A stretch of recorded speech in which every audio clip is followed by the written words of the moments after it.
মুখ্যমন্ত্রীর পদত্যাগের দাবি করছেন অভয়ার মা বাবা।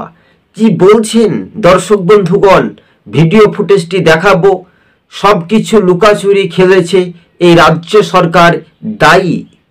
আমাদের ভিডিও ফুটেজ জন্য মুখ্যমন্ত্রী দায়ী। ওনার এই দায় পুরো নিজের গাদে নিয়ে পদত্যাগ করা এক্ষুনি উচিত। আমার মেয়ে সবজন পশ্চিমবঙ্গ সরকারের কর্মচারী ছিল এবং একজন ছাত্রী ছিল কলেজের। সুতরাং রাজ্য সরকার এর দায় এড়িয়ে আমার মেয়ের মৃত্যুর জন্য রাজ্য সরকার পুরো, আমি সরাসরি বলছি, রাজ্য সরকার পুরো দায়ী। এই অবস্থাতে মুখ্যমন্ত্রীর ক্ষমতায় থাকার কোনো যুক্তি নেই।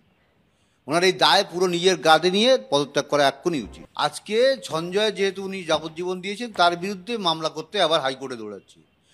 তাহলে কি হচ্ছে, উনি যে দোষী এবং প্রমাণ করে দিয়েছেন, আপনারা দেখতে পেলেন দর্শক বন্ধুগণ, সেটা বুঝতে পেরেই আরজিকর কাণ্ডে বোকা বানানোর জন্য আজকে হাইকোর্টে দৌড়েছে। শেষ প্রমাণটুকুও যেন লোপাট করা যায়, কোনো প্রমাণিত উনি রাখেননি, যাতে শেষ প্রমাণটুকুও লোপাট করা যায়, তার জন্য পুলিশ গ্রেপ্তার করলো ঠিকই আছে, তাকে জোর করে কোনো রকমের বিষাক্ত ইঞ্জেকশন দিয়ে মেরে ফেলা না হয়। কেননা একদিন না একদিন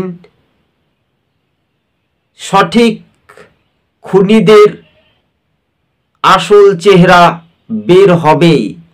তাই তো অভয়ার মা বাবা বলেই ফেললেন যে আরজিকর কাণ্ডে এই রাজ্য সরকার মুখ্যমন্ত্রীর গদিতে বসে থাকার কোনো রকমের অধিকার নেই, তাকে অবিলম্বে পদত্যাগ করা উচিত। কেননা এই রাজ্যের আইন শৃঙ্খলা পরিস্থিতি, অভয়ার মা বাবা যে কথাগুলি তুলে ধরলেন, তিনি তার দুঃখজনক ঘটনা, কেননা আরজিকর কাণ্ডে সারা দেশ সারা পৃথিবী একেবারে তোলপাড় হয়েছিল বিচার পাবো বলে, কিন্তু দুর্বৃত্তরা ঘুরে বেড়াচ্ছে, আসল যারা অপরাধী তাদেরকে গ্রেপ্তার করলো না কেন? এটাই আমরা প্রশ্ন করতে চাই।